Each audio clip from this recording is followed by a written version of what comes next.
Telugu Desam party ఇప్పటికే పలు చోట్ల అభ్యర్థులు ఖరారు చేసింది. ఈ నేపథ్యంలోనే కొన్ని చోట్ల అభ్యర్థులు ఖరారు చేసినటువంటి విషయంలో చూసినట్లయితే తాటికొండకు సంబంధించి వైసీపీ పార్టీకి సంబంధించి ఉండవల్లి శ్రీదేవి 2019లో ఆమె వైసీపీ పార్టీ నుంచి ఆమె పోటీ చేశారు. టీడీపీకి సంబంధించి తెనాలి శ్రావణ్ కుమార్ పోటీ చేశారు.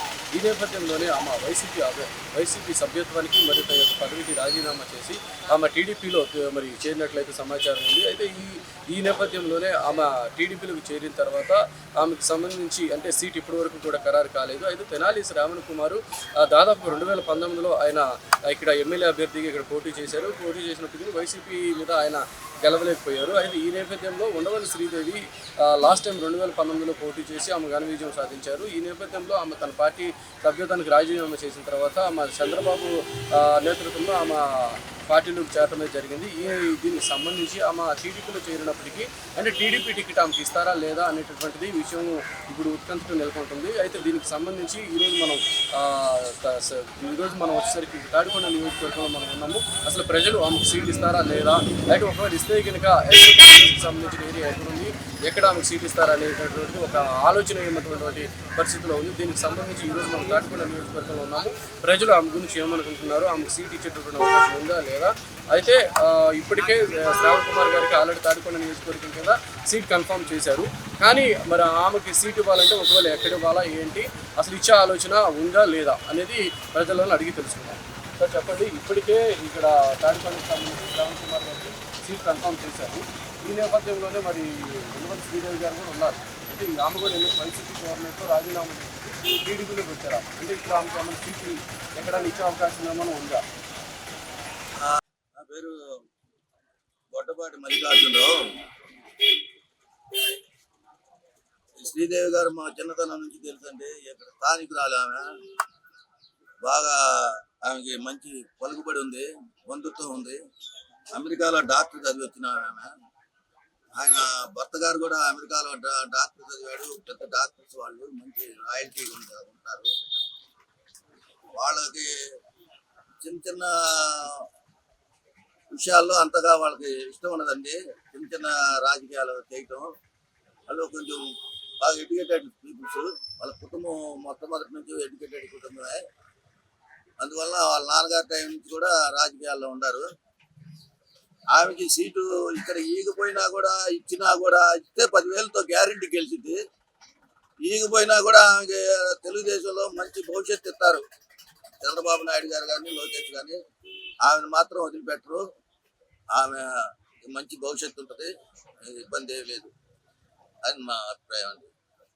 అంటే గడిచినటువంటి 4.5 సంవత్సరాల్లో ఎలాంటి అభివృద్ధి చేశారు అంటే పరిపాలనలో ఉన్నారు కదా, సడన్ గా అసలు పార్టీకి రాజీనామా బయటకు రావడం కారణాలు గడిచిన 5 సంవత్సరాలు అంటే అండి, ఆమె ఏమనుకుందంటే ఆమె వచ్చినప్పుడు ఇక్కడ ఎకరం 1.5 కోట్లు ఉందండి. రాజధానిలో ఎకరం 1.5 కోట్లు ఉంది. అసలు డబ్బు అంటే లెక్కలేదండి ఇక్కడ. ఆ విధంగా ఉంది. అయితే ఆమె గెలిచిన తర్వాత అట్లానే డెవలప్ చేస్తారు కావాలని అనుకున్నారు. ఆమె వచ్చిన తర్వాత అసలు అమరావతి అంటే ఏమి మాట్లాడతలేదు, ఒక ఇటుక రాయి పెట్టింది లేదు, అసలు అమరావతి గురించి పట్టించుకుంది లేదు. ఇక ఆమె దానికి ప్రాతినిధ్యం వస్తుంది కాబట్టి అభివృద్ధి అనేది ఆమె లెక్కలో తీసేశారు. ఇక్కడ ఈయనే కాదు, రామకృష్ణారెడ్డిని కూడా తీసి పారేశాడు ఆయన. ఈ అమరావతి ఆయనకి ఇష్టం లేదు బాగు చేయటం. ఆయన ఉద్దేశం ఏందో ఆయన కడుపులో ఉంది, ఎవరికి చెప్పట్లా. ఈ రైతులు మాత్రం ఇన్ని 1500 రోజుల నుంచి పోరాటం చేస్తా వాళ్ళు కోర్టులను ఆశ్రయిస్తున్నారు. ఆయన 3 రాజధానులు అంటున్నాడు. అందువల్ల అభివృద్ధి కాకపోవటానికి కారణం మెయిన్ అదే. ఒక రాజధాని చెప్పమనంటే అసలు ఆమెకి అసలు బ్రహ్మరథం పట్టేవాళ్ళు. ఆమె అన్యాయంగా రాజకీయ ఆయన 5 కోట్లు ఇచ్చి వచ్చిందంట బీజేపీకి. ఆ డబ్బులు కూడా రికవరీ కాక వాళ్ళ ఆయన మీద పోట్లాడాడంట. నువ్వు డబ్బు మన వైద్య వృత్తిని మానేసి మళ్ళీ పోయి డబ్బులు కట్టి సీటు తెచ్చుకొని గెలిచి మళ్ళీ 1 రూపాయి కూడా రాకుండా మళ్ళీ ఎన్ని నీ మీద అన్ని దుష్ప్రచారాలు చేస్తున్నారు. కాబట్టి ఈ రాజకీయం వద్దని చెప్పి వాళ్ళ ఆయన 2 ఆడపిల్లలు ఆమెకి. వాళ్ళకి కూడా భవిష్యత్తు ఉండాలి కదండి. ఇవన్నీ ఆలోచిస్తున్న చెప్పుడు మాటలేని ఆమెనే అటు చేశారు. అది జరిగింది వాతావరణం. అంటే చూసినటువంటి పరిస్థితులు బట్టి ఎక్కడొక్కడైతే సీట్ అయితే కన్ఫర్మ్ అయితే చేస్తారు. సీట్ అంటే కన్ఫామ్ అంటే ఆమెకి బలంగా గెలవాలి కదండి. ఈసారి కూడా ఓడిపోతే దెబ్బతింటది కదా పాపం. మొన్నే దెబ్బతినిపోయింది. డబ్బులు ఖర్చు పెట్టి చదువుకొని ఇవన్నీ చేసి ఆమె దెబ్బతింది. ఏది దుష్ప్రచారం, చెడు ప్రచారం ఆమె మీద చేసి మళ్ళీ సీట్ ఇచ్చారనుకో, ఎక్కడో సాటి ఇస్తే ఆమె అడిగిన కాడ ఇవ్వాలండి, తెలుస్తుంది అప్పుడు. అంతేగాని ఆమె ఎక్కడో సాటి అంటే ఇంకా ఉపయోగించుకునే వాళ్ళు పార్టీ గెలుపుతారన్నా ఉపయోగించుకోవాలా. గెలిచిన తర్వాత ఆమె మంచి గెలుస్తారనుకుంటున్నాను. దానికి రాజకీయ నాయకుల మాటలు కాకుండా ఎడ్యుకేటెడ్, ఏ పనైనా ఏ ఎంపీగా అయినా మాట్లాడగలిగితే వరల్డ్ మొత్తం తిరగగలుగుద్ది. అంత దమ్ముండ నాయకురాలు. అందులో ఏం తేడా ఏం లేదు. ఏమీ చేయాల, 4.5 సంవత్సరాలు ఉంది కదా ఇక్కడ. ఉంది ఏమీ చేయాల. పైపెచ్చి మళ్ళీ డబ్బులు కూడా జనం దగ్గర ఏదైనా కావాలని వచ్చి ఎంత ఇస్తారు నాకు అంటాం. సీట్ కావాలని అడుగుతా ఉంది మళ్ళీ ఇప్పుడు టీడీపీలోకి వచ్చి. దాంట్లో పోయిన సంగతి నాకు తెలవదు. మాకు మటు ముందుసారి నిలబట్టి ఏమీ చేయాలి. అంటే చాలా మంది జగన్మోహన్ రెడ్డి చూసి ఆమెను గెలిపించుకున్నా కానీ ఆమెను చూసి కాదని అంటున్నారు. అంటే మరి ఆయన చూసాక అప్పుడు వేసింది, లేకపోతే వేసేవాళ్ళు. జగన్మోహన్ రెడ్డిని చూసాక వేసింది. అంటే 4.5 సంవత్సరాలు అసలు ఏం చేయలేదా? ఏం చేయాలమ్మా. అభివృద్ధి మొత్తం చేశాను అంటున్నారు కదా. రోడ్డు కూడా ఒక్కరు వేయాల ఇళ్ళమ్మటే. చూపించాం కూడా ఆమెకే చేస్తానయ్యా అది ఇది అని చెప్పింది. అన్ని మాయ మాటలే. తాడిపల్లి నియోజకవర్గంలో నెక్స్ట్ ఎవరు గెలుస్తారు? వైసీపీ గెలిచింది. అంటే గతంలో ఉండవల్లి శ్రీదేవి ఉన్నారు కదా. ఓన్లీ శ్రీదేవి ఉంది ఆమె పనులు ఆయన చేసుకుని పోయింది. ఆమె ప్రజలకి ఏం చేయలేదు, పెద్దలు పట్టించుకోలేదు. అయినా కానీ ప్రజలు వైఎస్ఆర్సీపీ మీద నమ్మకంతోనే వైఎస్ఆర్సీపీని గెలుస్తారని చెప్పి ఆశిస్తారు. అంటే ఇప్పుడు ఆమె టీడీపీలోకి వెళ్ళిపోయారు కదా, సీట్ ఇచ్చినా ఇంకా వేరే చోట ఏమైనా గెలిచే అవకాశం ఉందా? ఉండవల్లి శ్రీదేవి గెలవదండి. ఇప్పుడు సుచరితకి ఇచ్చారు కదా సీటు, సుజిత్కి ఇచ్చారు. ఇక్కడ బాగా లైన్లో ఉందండి. వైఎస్ఆర్సీపీ ప్రజలను కలవటం కానీ ఏదైనా కానీ ఆమె వర్కింగ్ చేయడం బాగా ఇదిగా ఉంది. నెక్స్ట్ వైఎస్ఆర్సీపీ గెలిచింది. శ్రీదేవి లాస్ట్ టైం అభివృద్ధి పనులు చేసినారని చెప్పేసి చెప్తా ఉన్నారు బాగా. శ్రీదేవి ఎటువంటి అభివృద్ధి చేయలేదులేండి, పెద్దగా పట్టించుకోలేదు. జగన్మోహన్ రెడ్డి గారి ప్రభుత్వంలో సంక్షేమ పథకాలు అనేది ప్రతి ఇంటికి 82-85% పూర్తిగా అందినాయి కాబట్టి ఇవాళ సచివాలయ వ్యవస్థ చూసుకున్నా కూడా, ఒక వాలంటరీ వ్యవస్థ చూసుకున్నా, కరోనా కష్ట టైంలో కూడా ఏ పథకాలు ఆపలేదు. పథకాలన్నీ సక్రమంగానే అందినాయి కాబట్టి ఈసారి కూడా ఇక్కడ రాజధాని సీట్ అయినా రాజధానిలో కూడా వైఎస్ఆర్ జెండా ఎగిరిద్దని చెప్పి మనస్ఫూర్తిగా చెప్పగలుగుతున్నాం. అంటే ఉండవల్లి శ్రీదేవి గారు ఆల్రెడీ లాస్ట్ టైం చేశారు కదా, ఆమె అభివృద్ధి ఎలా ఉంది? ఉండవల్లి శ్రీదేవి గారు చేసిద్దని ఆశపడ్డాం సొంతూరు. ఆమె అభివృద్ధి తప్పితే గ్రామ అభివృద్ధి అనేది ఆమె చూసుకోలేదు. కాకపోతే ఆమె చేసింది ఏంటంటే కొన్ని పదవుల్లో విషయంలో కానీ ఏదన్నా కానీ సమన్వయం కొంతవరకు పాటించిందని మేము నమ్ముతున్నాం. సంక్షేమ పథకాలు పెట్టాడండి. సంక్షేమ పథకాలు ఏవి బాగోలేదండి, ఏమి ఇట్లా. మళ్ళీ ఇప్పుడు సచివాలయాలు పెట్టాడు. సచివాలయాలు ఏముందండి, సచివాలయాలు కూడా ఏం ఉపయోగం లేదండి. రోడ్లు ఏం బాగోలేదు. ఉద్యోగస్తులకి వాళ్ళు ఎదురు తిరిగారు, అంగన్వాడీలు ఎదురు తిరిగారు. ప్రభుత్వం ఏం బాగోలేదండి.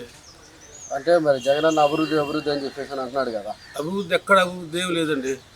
అసలు అభివృద్ధి ఏముంది? అభివృద్ధి అందరూ సాములపోతం చేస్తానండి.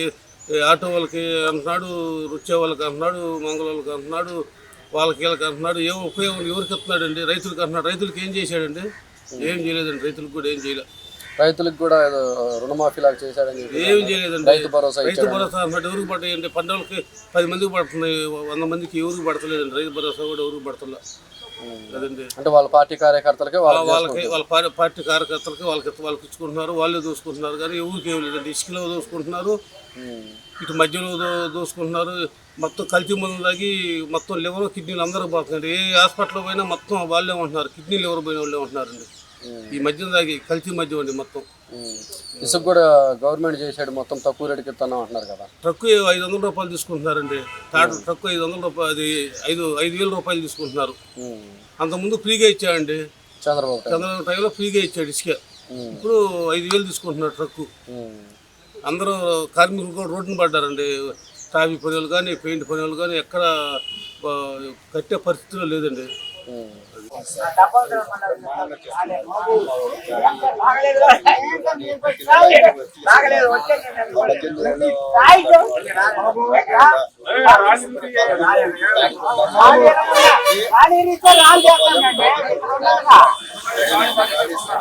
సచివాలయాలు కానీ అభివృద్ధి పరంగా చాలా బాగుంది. కానీ కొద్దిగా బ్రేక్ చేసిందంటే తప్ప కానీ పైనుంచి ప్రత్యేకంగా మా ఊరు ప్రతి దుర్గాపాలెంకి మంచి డ్రైనేజీలు కానీ, రోడ్లు కానీ, సచివాలయాలు, స్కూల్స్ అభివృద్ధి వెళ్ళి చూద్దాం. చిన్న పిల్లలకి అంగన్వాడీ కానివ్వండి, తర్వాత పిల్లలు ఇంతకుముందు ఇంటి బిల్లు కొడితే ఇంటికి వచ్చి ఆడపిల్లలు పాస్కి వెళ్ళారు. కానీ ఇప్పుడు ప్రత్యేకంగా అంటే టాయిలెట్లు ఎలా ఉన్నాయంటే చూడడానికి 2 గళ్ళు సరిపో. మా ఊళ్ళో 4 స్కూళ్ళు ఉన్నాయి. 2 స్కూళ్ళు A1 నెంబర్ 1 గా అభివృద్ధి చేశారు. అసలు ఎలా ఉంటే డిజిటల్ స్క్రీన్లు పెట్టి చాలా నెంబర్ 1 గా ఉంది. డ్రైనేజీ, తర్వాత సచివాలయం 3 అంతస్తులు మా దుర్గాపాలెం దోపర్తి గ్రామంలో అభివృద్ధి పరంగా చాలా బాగా చేశారు. ఇంతవరకు గట్టిగా చెప్పలేదు. ఆమె పట్టించుకోకపోయినా మిగతా వాళ్ళు బ్లాక్ నుంచి పనులు చేపించారు. అంతవరకు మా ఊరు సాక్ష్యం అంతవరకు. ఎందుకంటే మా ఊర్లో చాలా పనులు జరిగాయి. ఆమె ఏం చెయ్యదు. వైసీపీలో ఉన్నప్పుడు గెలిపించుకున్నాం, చాలా కష్టపడి గెలిపించుకున్నామని మా ఊరు అభివృద్ధి చెందుతుంది. టోటల్ గా మన దుర్గాపాలెం గ్రామం చాలా అభివృద్ధి పరంగా చాలా గ్రామంగా అభివృద్ధి చెందుతుంది. అంతవరకు మా ఊరు సాక్ష్యం అది ఆడ. ఎందుకంటే 4 స్కూళ్ళు, నాడు నేడు పథకంలో 2 స్కూళ్ళు చూడడానికి 2 సార్ ఎంత బాగుంది. కావాలంటే నుంచి 3 కిలోమీటర్లు వచ్చి మీరు చూసుకోవచ్చు ఎంత అభివృద్ధి. అంటే డ్రైనేజీలు ఇంత ముందు కాలు లేకుండా రోడ్డు మీద నడవాలంటే 3 కాళ్ళ దాకా నీళ్లు వచ్చింది. ఇప్పుడు చూద్దామన్నా ఎంత వర్షం పడినా ఎటు పోయే నీళ్లు అటు పోయి చాలా బాగుంది. ఎవరు గెలవటం అనేది అండి, జగన్ ముఖ్యమంత్రి ఈసారి కావాలండి. అవుతారు. అవును, నాకు 75 చెప్తున్నారు. ముఖ్యమంత్రి మళ్ళా జగన్ గారు దాంట్లో మాటలు చేరుకు ఉండవు. ఎవరు ఏం చెప్పినా అంతవరకు గ్యారెంటీ. పరిపాలన ఎట్లుందంటే సంక్షేమ పథకాలని ఇస్తూనే ఉన్నాయండి. సంక్షేమ పథకాలు అయితే సక్రమంగా అందుతున్నాయి. వాలంటీర్లు తెచ్చిస్తున్నారు. ఎవరికి ఏమి ఇబ్బంది లేదు. ఓన్లీ సంక్షేమ పథకాలే జరిగితే ఇంకా వేరే పనులు కూడా ఉంటాయి కదా, వేరే అవసరాలు కూడా ఉంటాయి కదా, వేరే సాట పోవాలన్నా పోవాలి కదా. ప్రస్తుతం ఇప్పుడు ఎట్లా ఉందంటే ఆ ఇచ్చే సంక్షేమ పథకాల డబ్బులు ఇస్తున్నామని మేము ఆనందపడి తీసుకుంటున్నాం, కానీ అవి యాడ్ నుంచి వస్తున్నాయి అనేది ఒకటి ఆలోచిస్తున్నాం. ఆ సంక్షేమ పథకాలు ఇవ్వటం మనకు ప్రతి దాని మీద పన్ను, కూరగాయల మీద పన్ను, బియ్యాల మీద, ఇంట్లో వాడుకునే సామాన్లన్నింటి మీద పన్నులు వస్తున్నాయి, ట్యాక్స్ పడిపోతాయి. ఇంటికి అలా 150 కట్టిన ఇల్లు ఇంటి బిల్లు ఇలా 3 ఏళ్ళకి కూడా వస్తున్నాయి. అవి కూడా ఈ సంక్షేమ పథకం వల్ల కదా.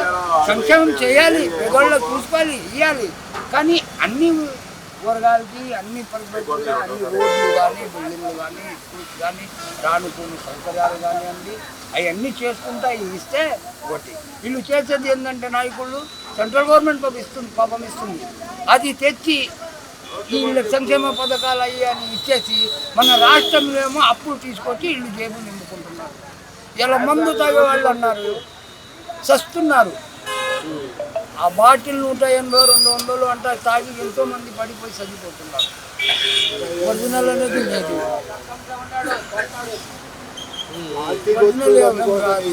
అవి సస్తున్నారు. మొత్తం మీద ఇది మేమేం ఆలోచిస్తున్నాం అంటే అందవుతాను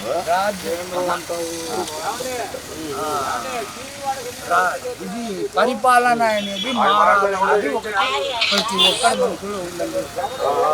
ఆ పరిపాలన మారితే కొంచెం ఏమన్నా ఇదే పరిపాలన కనుక ఉంటే మేము వలస పోవాల్సిందే. పోయినారు చాలా మంది, హైదరాబాద్ వెళ్ళిపోయినారు, బెంగళూరు వెళ్ళిపోయినారు, ఢిల్లీ వెళ్ళిపోయినారు. కానీ ఇక్కడ మంది మాత్రం పక్కలు కూడా ఏమంటారు, మిగతా కూడా పోయింది. వాళ్ళ నీళ్లు మెయిన్ వ్యవసాయంకి ఏం కావాలంటే నీళ్లు కావాలి. నీళ్ళు అనేది సంవత్సరంలో ఇప్పుడు 8 నెలలు అయిపోతుంది. ఆ మిర్చి వేసిన కాడి నుంచి, పత్తి వేసిన కాడి నుంచి ఇప్పుడు దాకా నీళ్ళు అనేది రాలేదు. దేవుడు కూడా వర్షాలు అయితే కురిపించలేదు. ఇటు రైతులు దెబ్బతిన్నారు, ఇటు మేమేమో ఖర్చుల్లో దెబ్బతిన్నాము. మాకు వచ్చే 400, మా కూరగాయలకే సాయంత్రానికి 200. మొత్తం మీద పార్టీ లేకుండా ఎవరైతే మనకు చేస్తారని మన నమ్మకం ఉంటుందో వాళ్ళకి గెలిపించాలి. జగన్మోహన్ రెడ్డి పరిపాలన ఎలా ఉంది? ఎక్సలెంట్ ఉందండి, ఇబ్బంది లేదు. సంక్షేమ పథకాలన్నీ వస్తున్నాయి, డెవలప్మెంట్ జరిగింది, ఎవడు పని వాడు చేసుకుంటున్నాడు, అందరూ హ్యాపీగా ఉన్నారు. ఇబ్బంది నెక్స్ట్ ఏ గవర్నమెంట్ వచ్చే అవకాశం ఉంటుంది? అదే వైఎస్ఆర్ గవర్నమెంటే వచ్చింది 99%. ఉండవల్లి శ్రీదేవి గారు మొదటి 4.5 సంవత్సరాలు ఉన్నారు కదా, అభివృద్ధి పనులు ఏ విధంగా ఉన్నాయి ఏంటి? ఎందుకండి ఆమె పోయింది, మా దరిద్రం పోయింది. ఇంకా ఉన్న 4.5 సంవత్సరాలు ఎలా ఉన్నాయి? ఏమీ చేయకపోగా మా సామాన్య జనమే కాదు, కార్యకర్తలని, మా నాయకుల్ని మొత్తాన్ని పిండేసిందాం ప్రతి ఒక్కళ్ళని. ఎగ్జాంపుల్ ఒక చిన్న విషయం చెబుతాం మీకు. అంగన్వాడీ ఆయా పోస్ట్ కోసం వెళ్ళా. నేను బూత్ కమిటీ దీనికి కన్వీనర్గా చేశానండి. 2014 నుంచి చేస్తాం వైఎస్ఆర్సీపీ. 2014లో చేసాం, 2019లో చేసాం. 2014లో చేసినప్పుడు ఎన్ని కృష్ణ గారు పోటీ చేశారు. 50 ఓట్లు టీడీపీ మెజార్టీ వచ్చింది నేను చేసిన బూత్. 2019లో 180 ఓట్లు మెజార్టీ వచ్చింది వైసీపీ. గెలిచారు. గెలిచిన తర్వాత ఎవరు తగ్గ హామీలు వాళ్ళకి ఇస్తారు. నా స్థాయిలో నేను ఏదో మా అమ్మ నాకు శాతం సాయం చేస్తానని చెప్పుకుంటారు కంటే కార్యకర్తలు ఏదైనా. ఆమె వచ్చింది. ఆమె వచ్చినప్పుడు అంగన్వాడీ ఆయా పోస్ట్ కోసం వెళ్తే ఆమె 2,50,000 రూపాయలు. ఏందమ్మా నువ్వు 2,50,000 అడగటం, నేను కార్యకర్తను తల్లి అని చెప్పి నా ఐడి ప్రూఫ్ చూపించాను. 2014 నుంచి చేస్తున్నానండి. నేను నష్టపోయేది మేము నష్టపోయినా గవర్నమెంట్ వచ్చింది, జరిగే వాళ్ళకి మేలు జరుగుతుంది, పేద ప్రజలకు మేలు జరుగుతుంది. మేము 2,50,000 అడిగింది, మీ ఆడ తీసుకొచ్చావమ్మా అంటే మా దగ్గర డబ్బులు తీసుకోకుండా నువ్వు ఓట్లు వేసావంటుంది. నేను డబ్బులు తీసుకుంటే మేము సొంత డబ్బులు ఎందుకు ఖర్చు పెట్టుకుంటామండి? ఏ పార్టీ అయినా డబ్బులు ఇచ్చే ఎలక్షన్కి వెళ్తారు, డబ్బులు ఇవ్వకుండా ఎవరు ఎలక్షన్కి వెళ్తారు. ప్రతి ఒక్కరు డబ్బులు పొందుతారు. ఇది అంటే నగ్న సత్యం. ఓవరికి మైకుల్లో మేము డబ్బులు లేకుండా మా ఇట్లేదు, వాళ్ళు ఇట్లేదు, వీళ్ళు ఇట్లా ప్రతి ఒక్కళ్ళు డబ్బులు ఇవ్వాల్సిందే తప్పదు. డబ్బులు ఇవ్వకపోతే జనం ఇళ్ళ నుంచి కూడా బయటికి రాని పరిస్థితులు ఉంది ఇప్పుడు ఆంధ్రప్రదేశ్. అదమా స్టేట్స్ లో అయితే నాకైతే తెలీదు. డబ్బులు లేకపోతే ఇళ్ళ నుంచి బయటకు వచ్చి ఓటేసే పరిస్థితులు ఇవ్వండి. నువ్వు ఎన్ని చేసినా ఏం చేసినా ఎలక్షన్ ముందు మాత్రం డబ్బులు ఇవ్వాల్సిందే ఎంతన్నా కానీ. లేకపోతే నా మందు ఇవ్వాల్సిందే, మందు తాగడు మందు, ఇవన్నీ కంపల్సరీ. ఇవి లేకుండా అసలు ఎలక్షనే లేదు. ఎంత ఇస్తున్నారు? ఎవరు ఇచ్చినా 60 ఓట్లకి ఇస్తారు. ఏ పార్టీ వాళ్ళు ఇచ్చినా 60 ఓట్లు ఇస్తారు. 100కి 60 ఓట్లకి ఇస్తారు సార్ వీళ్ళు. 60 ఓట్లు ఆ స్థాయి నుంచి కింద స్థాయి కార్యకర్త స్థాయికి వచ్చేసరికి ఏమైంది అంటే 40 ఓట్లకే వచ్చేది వాడికి. వాళ్ళు కట్టే 40 ఓట్లు వస్తాయి. ఈ 40 ఓట్లకి పంచింది కాక మళ్ళీ కలం 60 మందికి ఎవరు ఇస్తారు? 60 మందికి ఎవరు ఇవ్వలేరు కదా. ఆ సొంత డబ్బులు మేము పెట్టలేంగా, ఏదో పైకొచ్చిన వరకు అంటే పెడతాం. సొంత డబ్బులు మేము పెట్టలేం కదా. ఈ 60 మంది వచ్చి బూతులు కూడా తిడతారమ్మా. అది పెత్తనం చేసేవాడిని 60 మంది వచ్చి మా డబ్బులు నూకేసాం, మా డబ్బులు పెట్టుకుని నూకేసాం, అది ఇదని ఇవన్నీ బాధలు పడి ఆమె గెలిపిస్తే మా డబ్బులు నోకుండా నువ్వు ఓట్లు వేసావా, గెట్అవుట్ ఆఫ్ మై సైడ్. ఆమె ఇష్టం వచ్చినట్టు బూతులు మాట్లాడుతాం ఇంగ్లీష్లో. ఎదుటివాడికి ఇంగ్లీష్ రాదు, అర్థం కాదని ఉద్దేశం అయితే మాకు తెలియదు. ఆ కరెక్షన్ ఏ స్థాయికి జరిగిందంటే ఒక గ్రామ స్థాయి కార్యకర్త పెళ్లికో లేకపోతే ఇంకో దానికో పిలిస్తే నాకు 10,000 రూపాయలు చీర పెడితే వస్తాను నేను, లేకపోతే నేను రానే పరిస్థితికి వచ్చింది. లాస్ట్ గా చీరలను పోగేసాం, ఒకసారి కట్టుకుని పక్కన పడేసి అన్ని డ్రై క్లీన్కి ఇచ్చి రూమ్ నుండి అయిన తర్వాత అదే షోరూమ్ వాళ్ళకి మళ్ళీ అమ్ముకునే పరిస్థితికి వచ్చిందా. అంత కల్పిట్ క్యాండిడేట్ ని నేను ఎక్కడ చూడలేదు అసలు, రాష్ట్రంలోనే చూడలేదు. ఇప్పుడు టీడీపీలోకి వెళ్ళిపోయింది కదా అమ్మా, ఆ. టీడీపీలో ఎక్కడైనా సీట్ ఇస్తే కనుక ఒకళ్ళు గెలిచే అవకాశం ఉందంటారా? ఎక్కడైనా ఎందుకండి, ఎక్కడో సంగతి నాకు వద్దు, ఈడ ఇస్తే మాత్రం గ్యారెంటీగా వెళ్ళదు. ఆల్రెడీ ఇక్కడ శ్రవణ్ కుమార్ గారికి ఇచ్చారు కదా టీడీపీ కింద. ఆయన సంగతి గ్యారెంటీ ఏముంది? ఒక ఊహానగా జనంలో ఇప్పుడు వైఎస్ఆర్సీపీ నుంచి మేడం గారు రజనీ కాదండి, మాకు తాడికొండ సుచరిత గారు ఇచ్చిన తర్వాత ఆ దెబ్బకి శ్యామ్ కుమార్ గారు సరిపోరు, మారుద్దామనే ఉద్దేశంతో ఉండాలనే ఊహాగానాలు ఇక్కడైతే నడుస్తున్నాయి. మరి ఆయన ఉంచరో మనకైతే తెలియదు. సీనియర్ నాయకులే కదా ఆయన. సీనియర్ నాయకుడే కాదంటలేదు సార్, జనంలో ఆ టాక్ ఉంది, మారుస్తారేమో శ్రావణ్ కుమార్ గారిని. మార్చి ఎవరికి ఇచ్చే అవకాశం ఉందంటారు? ఎవరో ఒక ఆయన పేరు చెప్పారండి, నాకు ఐడియా లేదు. దాస్తారంటే అని చెప్పి అంటారు. 24లోనా ఉండవల్లి శ్రీదేవి గారు చేసిన పనికి టైట్ ఫైట్ ఉంటుందండి, లేకపోతే అసలు మామూలుగా నల్లేరు మీద నడకలాగా ఉండేది. తాడికొండలో టైట్ ఫైట్ ఉంటుంది, గట్టిగా కార్యకర్తలు పనిచేస్తే.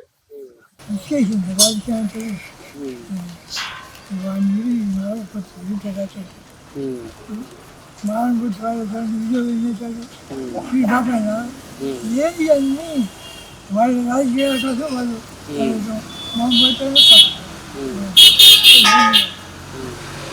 మళ్ళా నెక్స్ట్ గెలుస్తాడు అంటున్నారుగా, నెక్స్ట్ మళ్ళా గెలుస్తాడా అంటున్నారు. మరి అంతా జనతాలు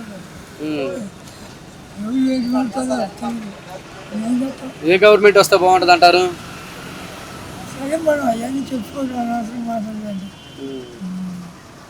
ఇప్పుడు అంటాం తాడికొండ ఎవరు గెలిచే అవకాశం ఉంది ఈసారి? రాజు